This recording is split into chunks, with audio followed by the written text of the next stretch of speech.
आज झालं असं की चक्क साहेबांनी सांगितलं चल आता आपण जाऊ फिरायला. आता फिरायला आणलं म्हटलं म्हणजे असल्या अवतारात आली आणि मला माहिती नेणार कुठे आहे फिरायला आमचे साहेब.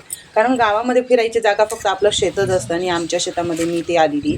तर हा मक्का आहे आमचा. मक्का मीच पेरलेला आहे, खत मी लावलेलं आहे. मक्का मला माहिती कसा आहे. तर इथे मक्काच्या शेतामध्ये हे बघायला आलो होतो की शेत कडक झाले की नाही, कारण मक्का निंदायचा बाकी आहे. तर मक्का जो आहे आमचा त्याला पहिला डोस लावला गेलाय खताचा, दुसरा डोस बाकी आहे. पण म्हटलं निंदणी केल्यानंतर दुसरा डोस लावू, पण पाणीही पडत नसल्यामुळे काय झालं, शेत कडक झाले.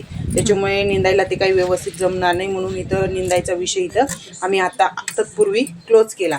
तर बघू शकता तुम्ही आमच्या शेतातला मक्की हा किती छान आहे. साहेबांच्या अगदी खांद्यापर्यंत जात आहे.